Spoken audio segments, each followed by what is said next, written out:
Hey guys, Kirk here from Byte, and today I'm going to show you how to do our torn film transition in DaVinci Resolve.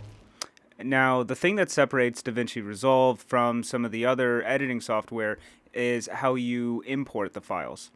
So I'm actually going to recommend that you restructure the folder that you download from us specifically for DaVinci Resolve.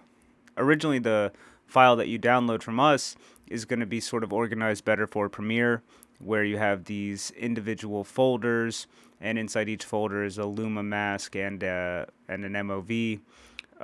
So what I've actually done on my Mac is go into the Finder, and you can do the same on Windows, and reorganize things so that all of the torn film layers are in one single folder, and all of the Luma masks are in a separate folder as well.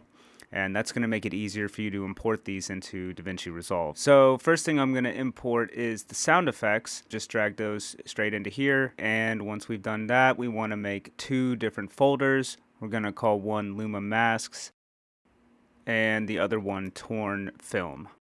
So now I'm going to go up to that Luma Mask folder that I made. I'm going to select the Luma Mask folder over here, and I'm going to right click all of these layers and select Add to Media Pool as matte. This is important. You don't just drag and drop them, you need to use this option. And the reason we do that is because DaVinci Resolve handles these alpha files a little bit differently than other programs, but I'll explain a little bit more about that later. Okay, so then I'm going to select my torn film folder. I'm going to grab all of those files and just simply drag and drop those in. Okay, so now we're going to jump into our sequence. You can see that I've already got mine here. I've got my two shots that I want to put this transition in between. And the first thing we're going to do is go into our torn film folder and select the style of film tearing that we like. I think I'm just going to use number 1 here. Now I'm going to put this file on video layer 3 so that I can then take my first shot in my sequence and lift it up, and then I'm going to take shot number 2 and drag it underneath. And you need to make sure that all of these clips overlap at exactly the same duration as the torn film layer. Now I'm going to make a cut here on my first shot in the sequence at exactly the starting point of the torn film layer. Then I want to select my torn film layer, go up to Inspector, and I'm going to change the composite mode based on the name of the torn film file. So you can see that it says Screen in the name. So I'm going to click, and in the menu I'm going to go down and choose Screen. Okay, so now we're going to go over into the Color tab, and we're going to select the second part of that first shot in our sequence, which we made when we made that little cut at the beginning. So now I'm going to go up to my first node, I'm going to right click, go to Add Matte, Timeline Mattes, and here you're going to see all those Luma masks that we imported earlier. Now because I'm using torn film number 1, of course I'm going to choose the Luma mask number 1. And now I'm going to right click again, and I'm going to go to Add Alpha Output. And then I'm going to take the top right blue square here, and I'm going to connect it to that other blue square. And then with my external matte selected, I'm going to come down into the Key tab, and I'm going to uncheck the Loop and Lock Matte options. So now I have access to these other settings here.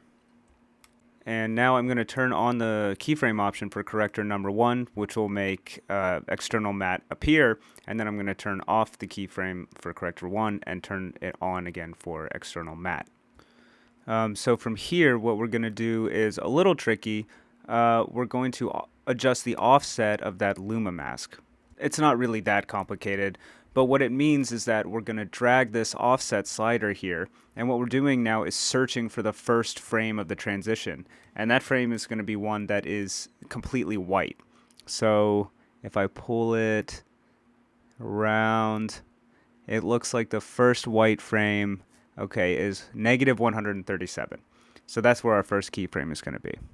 Then I'm going to pull the playhead to the end, and I want to search again for the last frame of the transition using the same technique, but this time when the screen is completely black.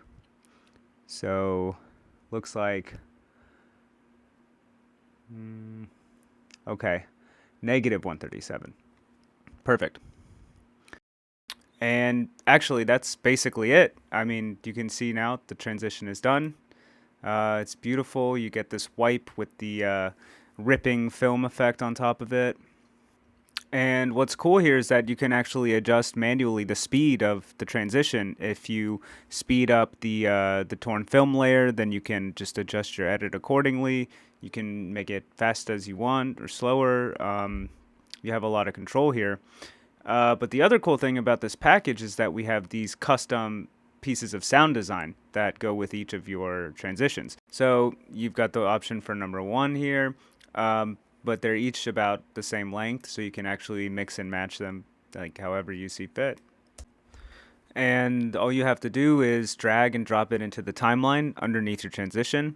And these are actually designed to be just a bit longer than the transition itself. So we've got a little reverb at the beginning and end of those clips. And that's about it for this one, guys. I mean, it's super cool, super simple. I hope you have a lot of fun with it. Thank you for downloading, and see you guys next time.